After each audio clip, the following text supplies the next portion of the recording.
On this is tape 5, Ray Lindwall. Ray, we finished off that last tape and we were at the stage where you won the 1948 tour and you had eased yourself into the first 3 or 4 matches. I mean, you weren't flat out from the word go there. You were concerned about the possibility of getting into trouble with your drag and the no balls and all the rest of it. But in the match against Sussex, shortly before the first test match, you took a lot of wickets and you let yourself slip. Would you like to just talk about that? Can you remember that? Well, yes, that was about 1 or 2 matches before the first test. And the wicket was the best one we had up to that time. The wickets before that were good for the slow bowlers to bowl on, but not good for the fast bowlers. So this match we got a little bit of help. There was swing in the atmosphere and the wicket had a little green on it, so you could use the wicket for a fast bowler. And naturally, being before the test match, I tried a little bit harder and had a little bit of success, and it was very, very pleasing. Well, you took 6 wickets in the first innings and 5 in the second, 6 for 34 and 5 for 25. Yes, that's right, and most of them were through swing bowling. Right. Not through the speed. Because well, you bowled a lot there, didn't you? You bowled, there were 1, 2, 3, 4, 5 of your victims, 5 out of the 6 in the first innings were bowled. Bowled, yes. Yeah. Well, the ball was moving off the in the air and also went with the seam off the wicket, so it made it difficult for the batsman to keep the ball away from the stumps. And I mostly bowled at the stumps anyhow, so when I did get a wicket, if they missed it, it hit the stumps. Yeah. Can you remember just before that, a couple of weeks before, in fact May 29 and 31, you played at Nottingham, the home of Harold Larwood, Yes. against Nottinghamshire, and in the first innings there, you, I think at that stage, had returned your best figures for the tour. You bowled 15 overs and took 6 for 14. Can you recall that? I do recall that, yes. That was very pleasing because the test match was being played there a fortnight later at the Nottingham Oval, where Harold Larwood used to play, and both, and I was very keen to do well there. And I think Joe Harstaff was their captain, and he was a very good player, and I think I got him out. In the first innings, caught by Talon for 48. Yeah. And the second innings, he may have got some runs too. He made 107, yes. Yeah, well, I remember that, because he batted very well. Yeah. He was a class player. Well, you only bowled 14 overs in that second innings, and Ring, McCool and Johnson bowled 43, 21 and 35, so it appears that they let you have your head in the first innings and nursed you in the second. Well, I think they had to give the slow bowlers a chance, I suppose. But if the wicket wasn't helping, possibly I didn't have the opportunity. The captain gave me a rest because I've done well enough to get in the first test side, which I thought I would have been in anyhow, because one thing Bradman did tell me not to worry about getting wickets, mainly to get my run up properly and not no ball before the first test. And I did that very successfully, and the last 2 matches before the test match I was very lucky to get those wickets to make me more confident when the match started, the first test. And how was the first test for you? Wasn't too good for me personally, because I pulled a muscle and I think I got 1 wicket for about 12 runs, and I was off the field for the bowling. When I didn't field anymore, but I batted, which caused a stir, because I said if I couldn't bowl I shouldn't be allowed to bat. But I helped Hassett get his century by staying with him. I think I got 40 odd, so I at least did some good there too. But it wasn't very nice having a pulled muscle in my first test match in England. Yeah. And how did that come about? Well, I always had a little bit of trouble with the groin when I was playing cricket, and the wickets over there are a bit softer than ours in Australia, and the front foot used to slip after you put the foot down, and when you were transferring your weight, the back foot used to slip as well, and it put the strain on the groin muscles in the back, and as a result it was very difficult to bowl when the wicket's a little bit slippery, and I hurt the groin trying to bowl a little bit more pacier than I should have. Right. So what did you do then? Because obviously you would have wanted to get into that second test match at Lord's to make your first test appearance there. Well, I got treatment from our masseur, and it wasn't a bad strain, and I played the second test match, which I think was a fortnight later, but under difficulties I got in the team because Bradman didn't think I was fit. And he put a very strenuous trial on me at Lord's before the test match, and he said I wasn't fit. And I said, well, I am fit, and if you drop me, it'll be on my performances, not on my fitness. So he said, all right, you can play. And luckily, I played. But first ball I bowled, the muscle went again. But I didn't tell him. It didn't go all that badly, but it went, and I kept on playing, and I did I think I got 4 or 5 wickets in the first innings. You got 5 for 70 in that, 70, in that and first I bowled innings. very well. And 3 for 60 The onwards. leg got better as I went along. That must have been a horrible moment for you, was it? It was, and I didn't think anyone knew except myself. And but Bradman told me about 20 years later that he knew that I hurt my leg. He didn't look at me. But I don't know whether that's true or false because he's a pretty clever fellow. He didn't say anything at the time, and I kept on going. Yeah. I wasn't going to say anything. Yes, it would have been a tragedy had you had to pull out after the first ball of a test match. Especially when he said I wasn't fit and I said I was. And can you describe for me the feeling of opening the bowling? Can you describe the feeling of opening the bowling for Australia in a test match at Lord's? Well, I don't know. I don't think it was any different at Lord's. It was nervous. I was nervous every time I played cricket when I was opening the bowling. It doesn't matter who I was playing against. If it was a club match or against the schoolboys, I was still nervous until I bowled 1 or 2 balls or 1 over. And after I bowled an over and got into the form, it didn't worry me then. But I was always nervous before I played cricket anyhow. Apart from the potentially damaging injury in that first ball, what other memories do you have of that test match? Well, they're happy memories. I think we won that match, and I think I bowled well both innings, and Toshek bowled well. He got some wickets. We had a good game, and it's nice to win my first game at Lord's, sure. Especially when I missed the first test through injury. Yeah. And my leg improved all the time I was bowling, so I was very happy when I finished the game. I was fitter than when I started. Sure. The Manchester test was affected by rain, so that was drawn. And then there was that memorable match at Leeds when Australia scored over 400 on the last day to win. What do you recall of that? Well, that was a very hard match. It was a good batting wicket, very hard for the bowlers. I think I bowled quite a number of overs each innings, and I got 2 or 3 wickets, 2 wickets the first and 3 the second. I think I did fairly well considering the wicket.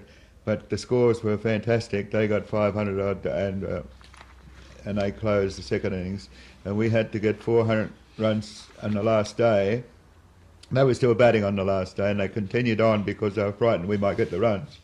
And they batted for 1 over, which took about, say, 15 minutes for us to get back in against them. And they reckoned that to stop us from winning the match. But Bradman and Morris batted so well that... And the opening bat, he batted fairly well. He got a few runs, and they got him quickly. And then England made a mistake of putting Hutton on again, and that was where we got a few runs, and we had enough time to get the 400 in one day, less 15 minutes, and we finished 15 minutes early as well. So that was a fantastic performance on our part. We only 1 or 2 wickets down. Then the 5th test, of course, you were in quite devastating form in that first innings of England's when you took 6 for 20 and Yes. helped to bundle them out for 52, which I think at that stage was a record low for an England test innings. I think it still is. That was wonderful from my point of view. The wicket was slightly damp, and it did affect the batting a little bit, but as I said to Arthur Morris when we got them out for 52 in the first innings, I said to Arthur Morris and said Barnes, who opened up, don't worry about the wicket, it's not playing badly at all, it looked much worse than what it is, and you'll get runs. And they only put on about 200, so I was right again. But that was a wonderful thing for me to get those wickets at the Oval, and I was very, very, very happy. And we did very well. The fielding was fantastic. The catches taken, about 4 of them go down in history as equal to any catch that was ever taken. Beautiful catches by Morris and Hassett and maybe myself and someone else. But they were good fielding. And then there's that catch by Don Talon down the leg side. That was fantastic, yeah. The last one, he got Hutton out in the last ball I bowled. And Hutton went right through the innings and got 30 runs out of 52, which was a fantastic effort. Batted very well, and the only reason he got out, he snicked the ball down the leg side and Don Talon took a fantastic catch. A little bit better looking because no one knew that hit the Hutton's pads except me and Hutton. And it slowed it up a bit so that you get out 5 yards to catch it. So it actually wasn't off the bat? It was off the bat. Onto the pad. Oh, right. And the pad slowed it up. And Talon could dive about 5 yards to catch it. It looks a fantastic catch because if he could dive that far and catch a fast ball, well, he'd be going well. But it slowed up a little bit for him. Were you at your peak then, Ray, in that innings? Well, I enjoyed it, yes. I was bowling pretty well and I was happy. I think it was the best tour I've ever been on. From a point of off-the-field entertainment was fantastic as well. I don't think, in my opinion, I've been on a few tours to England. I've been to England every year, just about, except 1 or 2 since. And I've never had a time like that one. It was the best from a cricket point of view, naturally, and also from an entertainment point of view. They looked after us very well. You must have made an enormous impact on that tour, because I think John Arlott writes somewhere that English mothers would use the name of Lindwall to strike fear into their children. You must have been an enormously potent force at that stage. Well, I didn't know about that. So I've read about it after that, but I don't know whether it was true or not. And I hope their kids are not. They'd be all grandfathers themselves now, so I hope they're not blaming me for all the trouble they had in their times. But we did get blamed, Miller and myself and Johnston, and for bowling a few bumpers now and again. But I didn't know I got blamed for the kids as well, bringing up the wrong way. Even at that stage, which was fairly early in your career, you'd only really been playing tests for 2 or 3 years before that. You were at that stage so impressive that that they were talking about you as being a great fast bowler. That's a pretty mean performance. Well, it was very good, yes. We read about those things, but we don't believe them. You don't believe them? Well, I didn't believe that I was as good as McDonald in 1921 or 20, whatever year he played, 21-year season. McDonald and the other fast bowler, Miller and I were compared to they were the great ones in my time. And it's nice to be compared to them, but sometimes you don't know whether it's true or not, so it takes you about 10 or 20 years after you retire to realise it might have been true. It might have been all right. The great Sir Pelham Warner said, asked the question, and I quote, "Is he the greatest fast bowler there has ever been? It is hard," he says, "indeed, to imagine a greater." You were not just a fast bowler. It strikes me that every reference that is made to you talks about the fact that at that stage, in the late 40s, especially on the England tour, you had the ability to bowl with outstanding pace, but there was a lot more to you than that. It's almost as if you kept the really quick one up your sleeve and you made the ball do a lot more without really having to be at your top all the time. Is that fair? Well, it's fair enough. Possibly What was your method of operation? I tried to bowl the wicket over. I tried to bowl the batsman out more than they do these days. They try and get the chap caught in slips the fast bowlers, use the wicket because they bowl a different way to we do, and they don't bowl at the wicket as much as we used to in our day. My idea was to hit the stumps, and I was very pleased when I did, but I was also pleased to get a wicket caught behind or caught in slips. But I also like to swing the ball, and to swing the ball, it's easier to swing when you bowl a little bit within yourself, and not as fast as you can bowl. And it also, if you don't bowl fast all the time, you can last longer. You can bowl for longer periods and keep your fast ball as a surprise ball. And I did not bowl as a lot of people think I did. I didn't bowl many bumpers. I only bowled one in and over anyhow, but I know I have been blamed for bowling against later years. I bowled 4 in Sydney against Evan Weeks. That was later. Well, I did do that, but there was a reason for that. The chap at the other end was saying, don't do that, and he was the captain, so I had to do it, and I was about my 10th over, so I had to do it, or Evan and Weeks would have been still there. Yeah.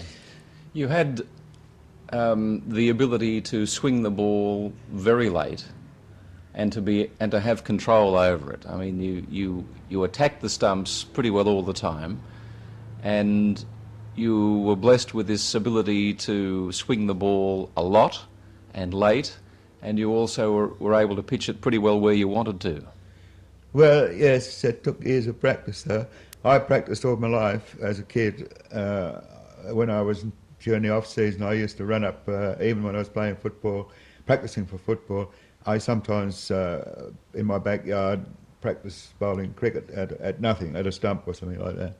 And I used to, in the army, when I was in the army, there was no cricket up in the islands, and I used to bowl stones at coconut trees and bits of coconuts at coconut trees, anything like that, to keep my cricket going. And my idea was to get the rhythm and bowl at the stumps, and I think after years of practice it came good. And in England especially, when you could swing the ball more for longer periods, because of the atmosphere was more gentle in Australia and the wickets were softer and the ball didn't mark as quickly as in Australia, so you could swing it for a longer period.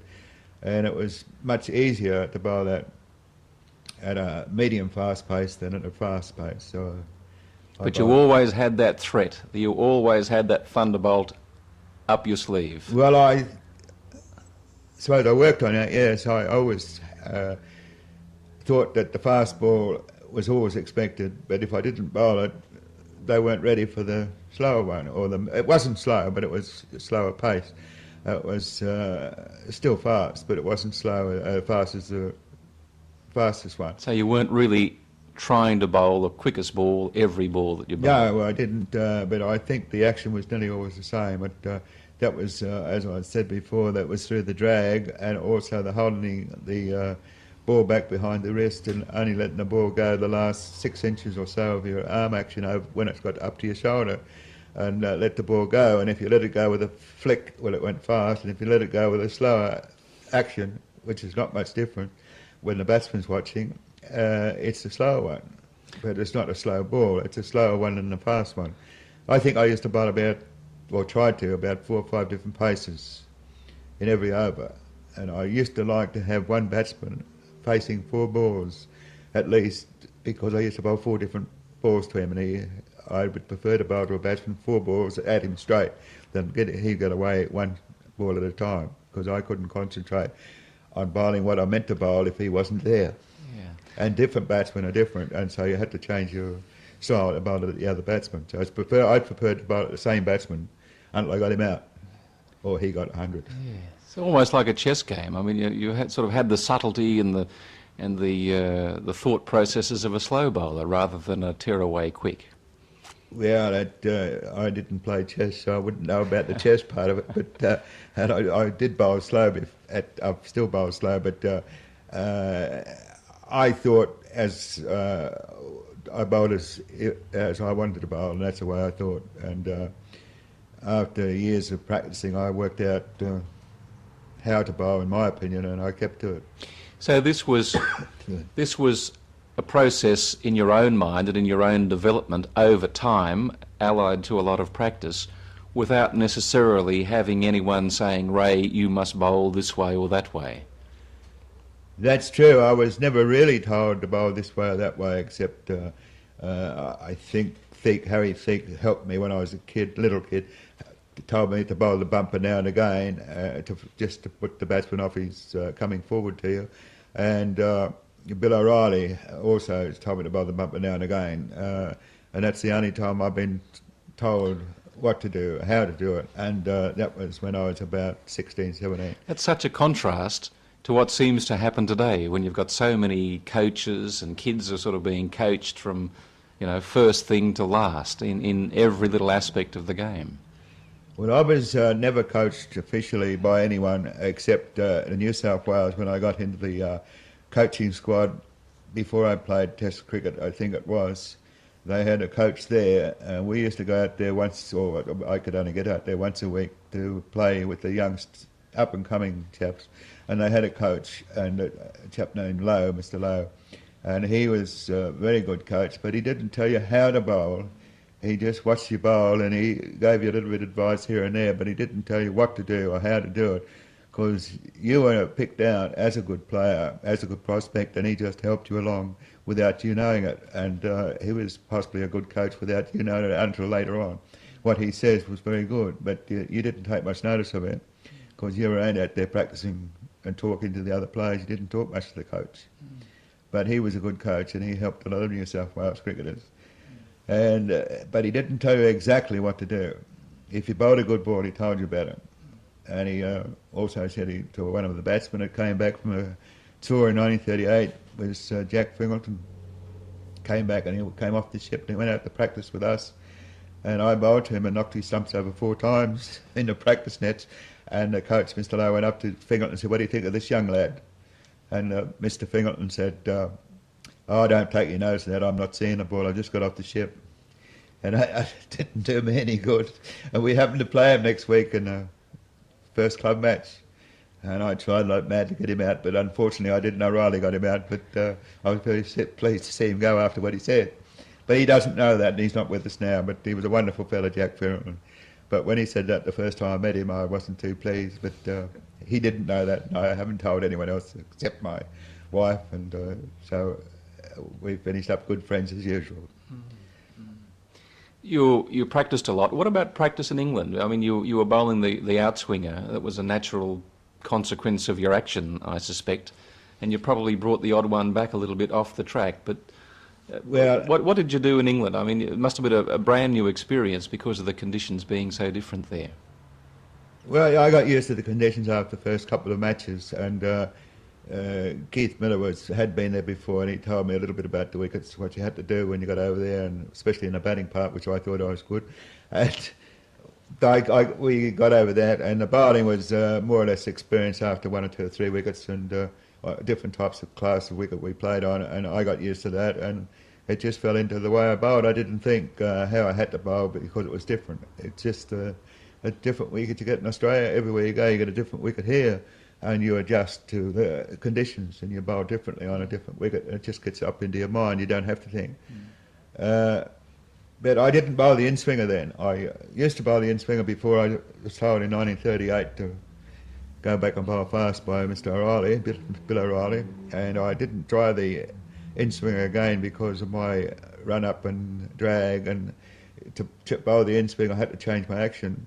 How? And I didn't like to do that with the fear of hurting the groin. So I didn't bowl the in-swinger until 1953 in England.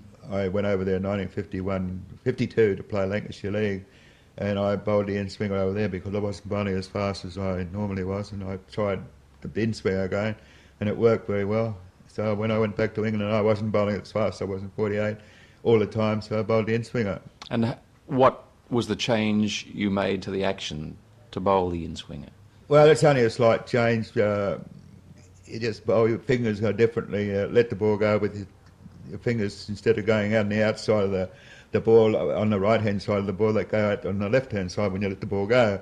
And also your body, you widen it out, your body, you put your left foot, instead of putting it across your body to bowl your outswinger, you put it down straight down the wicket, about another foot out from where you put the right foot down for the outswinger. The in-swinger, you get more square on. But you don't have to do that, but you do if you don't know how to bowl it, and it's only when you get more experience you can bowl how you like. With any action you like, you could bowl the outswing and in-swing of the same action, except for the last fraction, you can let the hands do the work at the last 5 or 6 inches. And that was pretty good if the batsman didn't pick it up. If he wasn't watching the hands, he didn't pick it up and he didn't know which one it was going to be. And that's where I got the idea that my wicketkeeper couldn't pick it up and he used to have to ask me when to bowl it. That was young Wally Grout. And it all happened very late too. The swing was fairly late. Yeah, I did happen to swing it late, and I think that was my round arm action. Well, that was another point, wasn't it? Because in 1948, not only was it this famous drag that attracted the critics, it was also, according to the purists, the fact that your arm was low. You didn't come right over the top. That's and right, a lot yeah. said that, you know, that was really not the way to be a fast bowler. I mean, Well, they say it used to skid off the wicket through being round arm. Well, I think it did too, but I think it also skidded off the wicket because it was fast. But also I think it swung late because by turning the arm around when I got to the bottom of my swing going towards the bowler, to bowl the ball, I turned my arm around and held it back, the ball behind my wrist, and held it back until I let the ball go just about 6 inches before I let it go. I put the wrist action on. And I think that pushed the ball straight down the wicket at a speed, and it couldn't swing. And then when it got near the batsman, about 2 or 3 yards away from the batsman, slowing up, it swung. And that's what how the leg swing comes. I think it's through holding the ball back and pushing it straight out instead of going across it like a chap swings the ball with bowling across the seam, cutting his hand all the way across. Well, if you push it first, it goes later. and what was your general approach to bowling? I mean, what was the general plan? What stump were you aiming at, or how did you approach the job? Well, depending on how the ball was swinging, it only swung sometimes for a few overs or a few balls. If it was swinging, I aimed at the batsman's pads, which were generally outside the line of the leg stump. And the ball used to swing enough to hit the off stump or go outside the off stump. And I was aiming to hit the off stump or go out 2 or 3 inches outside it, which may have been a little bit wider when you didn't bowl it straight. But that was the idea, to aim at the batsman's pads when he was standing just outside the leg stump, and the ball would swing about a foot across the stumps and either hit the stumps or go outside the off stump, and he might give a snick and get him caught in slips or behind. But that was my idea those days. When I bowled the in-swing, I had to change my mind and bowl it outside the off stump to come back in. But you always allowed for the swing, the length of the swing. It was swinging about a foot, you bowled it a foot outside the off stump on the leg side to hit the off stump. And if it was an in-swing, you bowled it a foot outside the off stump to hit the leg stump. Did you ever bowl any straight balls? Many times, yes. When it wasn't swinging, they were all straight. And that's when you had to use your head and bowl length to line and length. And the idea was a change of pace and change of length and a change of speed. And that was when the wicket wasn't you going your way, you had to do something else. Right, so it was a constant battle to Well, foozle the batsman. It was constant thinking. You had to think what the wicket was going to do and what the batsman was doing. And you had to bowl according to the batsman you were bowling against too, because some batsmen came forward and some batsmen went back. So you had to pitch the ball according to the batsman. And some fellas could play you much better than other fellas. So. Yeah. Did you ever get tired? Because with that incredibly smooth action, which has been held up as probably the sweetest ever, did you ever get tired? Yes, I was always tired. You never looked tired. Well, I suppose I was tired, but I wasn't so tired. I used to get stiff, and always have got stiff. And when I bowled, say, 7 or 8, 9 overs early to start the bowling, going 5, 6, 7 overs, and then I wouldn't bowl for, say, another hour, I'd be a bit stiff when I came back on. It'd take me about an over to get loose again. And that's why I did the exercise on the field before I knew I was coming on to bowl. And that used to loosen me up so I could bowl. But I never bowled fast the first over until I got loose again. As I said, I think I got Fishlock out in 1946 with a fast ball because I took the risk because I knew he was weak outside the off stump with the ball coming into him. He was a left-hander, and so I bowled it, went fast and happened to get him our first ball. So it was worth the risk. Worth the risk. Yeah. But normally I didn't bowl fast in the first over. But it wasn't that slow either. No, no. I mean, you know, we're talking about when you're talking about your slower ball, it was pretty quick. Well, I only bowled a slow ball now and again, but I used to change the pace of. I tried to change the pace of normally every ball, and to get the batsman a little bit off, especially if the ball wasn't swinging, I'd change the pace without him knowing it. I thought, or tried to do it, unless he was a Len Hutton. And It mostly worked, but it didn't work too much on the Len Hutton or the Comptons. They were good enough to see it. but then he picked the ball up pretty early, by Yeah. the sound of things. Well, they watch the ball leave your hand, which is the secret of batting. So Bradman told me that in his day. That was Sir Donald Bradman. He told me that a bit late in my life for me, but he didn't tell me. He asked me. He talked to his son, John, and he said, Ray, he said, would you tell John what's the first thing you do when you're batting? And I said, watch the ball. He said, there you are, John, I told you so. So one thing I taught Bradman's kid how to bat. Well, evidently Bradman couldn't teach him because he wouldn't take any notice like all kids. They wouldn't listen to their father. But that was the reason he asked me. I don't think he would ask me to find out what was going on. He just asked me to let John know that he was right. Well, we're at the end of this one, Ray, so I think we might just let that one wind off. Thanks. We finished. Yeah, you can relax now.